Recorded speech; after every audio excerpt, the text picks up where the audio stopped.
نبیوں کا آخر ہے کہ میں سب سے آخری نبی ہوں. اور پھر آپ دیکھیں کہ نبی کریم صلی اللہ تعالیٰ علیہ وسلم نے جہاں سرکار کو اجرائے نبوت کا شبہ نہیں ہوا وہاں بھی آپ نے وضاحت فرمائی کہ میرے بعد نبی نہیں آئے گا. لیکن پہلے جو نبی تھے وہ آنے والے نبی کے لیے زمین کو ہموار کرتے تھے، یعنی بتاتے تھے کہ نبی آئے گا. نبی کریم علیہ السلام کی بشارتیں ہمیں دیتے رہے، حضرت عیسیٰ کی بشارتیں ہمیں دیتے رہے، بشارتیں تھیں.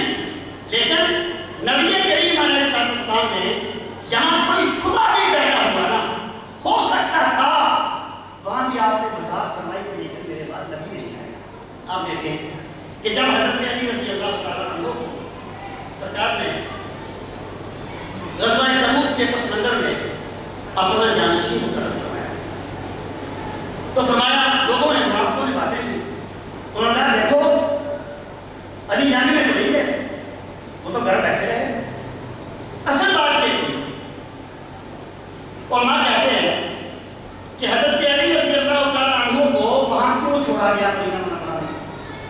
فرماتے ہیں اس کی وجہ یہ تھی کہ بہت سے منافقین تھے جن کے بارے میں خدشہ تھا کہ وہ کہیں سرکار کے گھرانے کو کوئی نقصان نہ پہنچائے. شبہ تھا، امکان تھا، منافق تھے. تو ضرورت تھی ایک ایسے فرد کی جو ایک تو نبی کریم علیہ السلام کا قریبی رشتہ دار ہو جو سرکار کے گھروں میں جا سکے، گھر کے سودا صرف ضروریات پوری کر سکے. اور دوسری اس میں یہ خوبی ہو کہ وہ اتنا دلیر ہو کہ اگر پورے منافق مدینے کے پورے منافق اور جلد و نما کے سارے منافق اکٹھے ہو کے آ جائیں اور سرکار کے ہر بات پہ انگلی اٹھانا چاہیں تو وہ اکیلا سارے منافقوں کا مقابلہ کرنے کے لیے کافی ہو. اور یہ دونوں خوبیاں اگر سرکار نے یکجا دیکھی تو مولا علی نے دیکھی.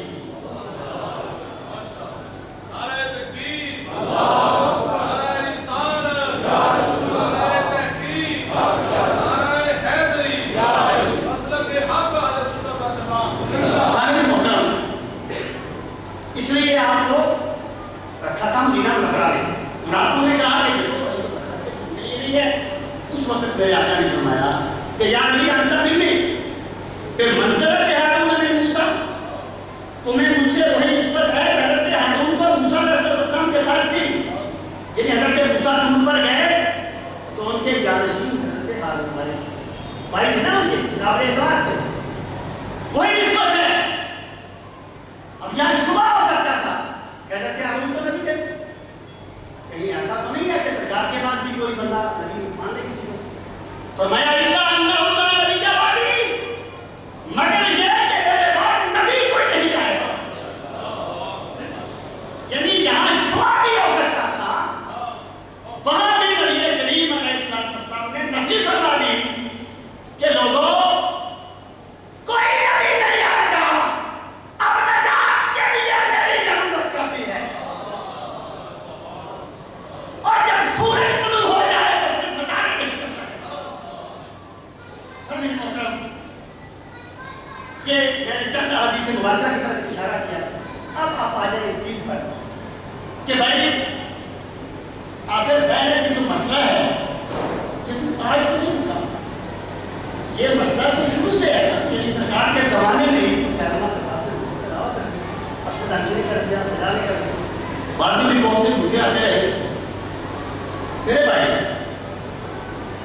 سوال یہ ہے کہ اس مسئلے پہ امت آج تک کیا سمجھتی ہے، امت کا موقف کیا ہے. تو میں یہ بات عرض کروں گا کہ جب مسیلمہ کذاب نے نبوت کا دعویٰ کیا تو صحابہ کرام نے اس سے یہ نہیں فرمایا تھا کہ دلیل دے، بلکہ اسوہ صدیقی یہ ہے کہ سرکار کے بعد جو نبوت کا دعویٰ کرے وہ واجب القتل ہو جاتا ہے. اور یہ کہنا کہ جناب یہ امتی کبھی ہے مرزا قادیانی بہت سی باتیں ہیں. میں نے اس سے کہا, میں نے کہا یار تیرا اگر زمین نہیں مر گیا تو یہ بتا کہ نبی کسی بھی قسم کا ہو. تم کہتے ہو زندگی کا دوری کا یہ تھا وہ تھا. پہلی بات تو یہ کتاب اس میں مطلب ہے نبی کسی بھی قسم کا ہوگا وہ غیر نبی سے تو افضل ہوگا. اگر نبی کی تقسیم ہے پھر فرق کی تقسیم ہے, افضلیت الگ ہے. انبیاء میں افضلیت حق ہے, نفس نبوت میں سب نبی برابر ہے. میں نے اس بات کو یہ کہا کہ اگر کوئی تقسیم ہو بھی تو جو نبی ہوگا کسی بھی قسم کا ہو وہ غیر نبی سے تو افضل ہوگا نا. اس سے کہا ہاں. تو جب تم یہ کہتے ہو کہ مرزا نبی ہے تو تمہارے بدن کے رونگٹے نہیں کھڑے ہوتے کہ تم ایک شخص کو صدیق اکبر سے افضل کہہ رہے ہو, تم ایک شخص کو مولا علی سے افضل کہہ رہے ہو, تم ایک شخص کو سیدنا عمر فاروق سے افضل کہہ رہے ہو. تو بھائی بات یہ ہوتی ہے کہ اس پر امت کا اتفاق ہے. ابھی میرے دوست نے وہ حوالہ دیا تھا, وہ بیان کا حوالہ ہے کہ جب حضرت امام اعظم ابو حنیفہ کے زمانے میں ایک شخص نے یہ کہا کہ میں نبی ہوں, لوگوں نے کہا اس سے پوچھو تو صحیح اس کے پاس دلیل کیا ہے. آپ نے فرمایا جو اس سے دلیل مانگے گا وہ بھی کافر ہو جائے گا, کیونکہ میرے آقا فرما چکے ہیں کہ میں آخری نبی ہوں, میرے پاس نہیں آئے گا. اس کا اتفاق ہے. اور مداری جانے کہتے ہیں کہ تمام امت ہو اللہ لا نبی اللہ انما ادعى النبوة بعد نبی صلی اللہ علیہ وسلم فهو کافر بالاجماع. کہ اس پر امت کا اتفاق ہے کہ سرکار کے بعد جو بھی بندہ نبوت کا دعویٰ کرے گا بعض دعویٰ کرنے سے وہ کافر ہو جائے گا. یعنی اس پر امت کا اجماع ہے. سمجھ محترم, اب آپ کو سمجھیں کہ وہ یہ کہتے ہیں کہ جی حضرت عیسیٰ علیہ السلام کو آئیں گے وہ نبی نہیں ہے. اور میں یہ بات کر دوں کہ حضرت عیسیٰ کے نزول پر جس قدر کو چکر دیتے ہیں انہوں نے اس کو اپنے اس میں بنایا ہے. میں کہتا ہوں سر بہت بڑی دلیل کو اس چیز کو بنایا کہ کیا حضرت عیسیٰ جو ہے وہ نبی نہیں ہے, وہ تو آئیں گے, تو تم کیسے کہتے ہو کہ نبی نہیں آئے گا سرکار کے بعد. بھائی بات یہ ہے کہ اس کا جو ترجمہ خاتم النبیین کا جو ترجمہ کیا, آپ تفسیر نصری دیکھ لیں اور مدارک میں بھی ہے, میں حوالے اس کے لکھے لایا تھا, وہ بیان میں بھی ہے, اور اس کے علاوہ بھی متعدد تفسیروں میں یہ بات ہے کہ خاتم النبیین سے مراد ہے اے لا ينبأ احد بعدہ, کہ نبی کریم علیہ السلام کے بعد کسی اور شخص کو نبوت نہیں دی جائے گی. لا ينبأ احد بعدہ علیہ السلام, یعنی اس سے مراد یہ نہیں حضرت عیسیٰ نہیں آئیں گے. حضرت عیسیٰ آئیں گے لیکن وہ بحیثیت نبی نہیں آئیں گے, بلکہ وہ نبی کریم علیہ السلام کے امتی کی حیثیت سے. اور علامہ پٹائی جو ہے جس پر میں نے چیز کیا وہ یہ کہتے ہیں کہ اس سے مراد یہ ہے کہ اے لا یولد بعدہ احد من یکون نبیا, کہ نبی کریم علیہ السلام کے بعد کوئی بندہ ایسا پیدا ہی نہیں ہوگا جس کو میرا رب نبی بنائے گا. یعنی اس سے مراد یہ ہے کہ کوئی بندہ سرکار کی تشریف آوری کے بعد نبی بن کے آ جائے, جدید نبی بن کے آ جائے, وہ نہیں آ سکتا. حضرت عیسیٰ علیہ السلام جو آئیں گے وہ تو پہلے بھی بن چکے ہیں, وہ اس کے منافی نہیں ہے, ان سے جمی ہوتی ہے یہ بات ہے.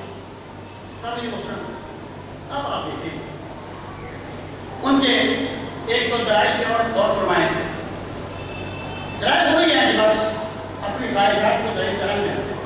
وہ کہتے ہیں کہ یہ جو قرآن کریم کی آیت ہے کہ میں اللہ و رسول فاولئک مع الذین انعم اللہ علیہم من النبیین والصدیقین والشہداء وحسن اولئک رفیقا, کہ جو بندہ اللہ تعالیٰ کی اور نبی صلی اللہ علیہ وسلم کی پیروی کرے گا وہ انبیاء, صدیقین, شہداء اور صالحین کے ساتھ ہوگا, اور یہ بہت اچھے ساتھی ہیں.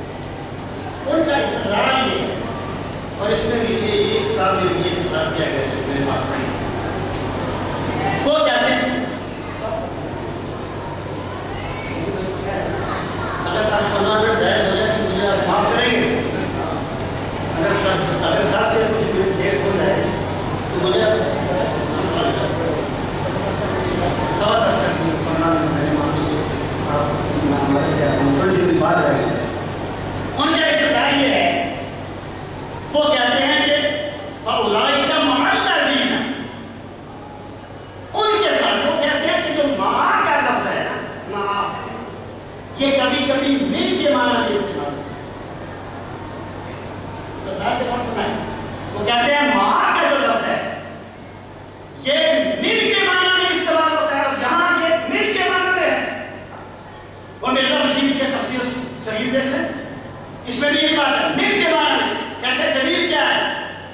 دلیل یہ ہے کہ اہل ایمان کہتے ہیں توفانا مع الابرار، اے اللہ ہمیں فوت کرنا ابرار کے ساتھ۔ وہ کہتے ہیں کیا اس سے یہ مراد ہے کہ جب ابرار مرے تو ہم بھی مر جائیں، جب نیک مرے تو ہم بھی مر جائیں؟ ظاہر ہے کہتے یہ مراد نہیں ہے نا، اس سے مراد یہ ہے من الابرار کہ مولا جب ہمیں فوت ہو، ہم جب ہماری موت آئے تو ہم ابرار میں سے ہوں، نیکوکاروں میں سے ہوں۔ تو وہ کہتے ہیں کہ بھائی یہاں یہ جو ماں کا لفظ ہے یہ من کے معنی میں ہے، اس کا مطلب یہ ہے کہ جو سرکار کی اتباع کرے گا وہ من النبیین والصدیقین والشہداء والصالحین، نبیوں میں سے ہوگا، صدیقوں میں سے ہوگا، شہیدوں میں سے ہوگا، صالحین میں سے ہوگا۔ اس سے یہ چیز ثابت ہو گئی کہ سرکار کی اتباع سے بندہ نبی بن سکتا ہے۔ سامعین محترم، میں یہ بات عرض کروں گا کہ پہلی بات تو یہ ہے کہ کیا مرزا غلام احمد قادیانی کی اتباع ان صحابہ کرام سے بڑھ گئی جو مسکراتے بھی ایسے تھے جیسے میرا مدینہ جو چلتے بھی ایسے تھے جیسے مدینے والے چلتے تھے، اور یہ کہہ دینا کہ جناب اتباع سے مرزا یہاں پہنچ گیا، گویا یہ کہنا ہے کہ امت میں کوئی ایسا اتباع کرنے والا نہیں تھا جیسے مرزا تھا۔ اور دوسری بات یہ ہے، کوئی بات کہ ٹھیک ہے ماں کا معنی من ہے، ہوتا ہے، لیکن سوال تو یہ ہے کہ یہاں کیا معنی ہے؟ جب آپ نے ایک چیز کا معنی متعین کرنا ہے تو پھر آپ کو سارے دلائل کو دیکھ کے کرنا ہوگا نا، جمیع دلائل کو دیکھ کے ایک چیز طے کرنی ہوگی نا۔ اب آپ اس آیت کا پس منظر دیکھیں، مفہوم دیکھیں، اس کا پس منظر دیکھیں، یا اس وقت لازم ہوئی تھی۔ اور جن لوگوں نے ہمارے پاکستان میں بالخصوص رب کے قرآنی پر کام کیا، رب کے قرآنی پر، کہ میں کوئی مخصوص قوم میں بات نہیں کر رہا ہوں، میں حقیقت کی ایک بات کر رہا ہوں، جن لوگوں نے رب کے قرآنی پر کام کیا ان لوگوں نے اسباب النزول کی اہمیت کو کم کر دیا، جبکہ حقیقت یہ ہے کہ اسباب النزول کی اپنی حیثیت ہے اور رب کی اپنی حیثیت۔ یہ آیت کریمہ اس وقت نازل ہوئی اور لکھا ہے امام راضی نے، بہت سی مفسرین نے لکھا کہ سرکار کی بارگاہ میں حضرت ثوبان رضی اللہ تعالیٰ عنہ کہتے تھے، اور حضرت ثوبان رضی اللہ تعالیٰ عنہ کے چہرے کا رنگ بدلا تھا، پریشانی کے آثار تھے۔ سرکار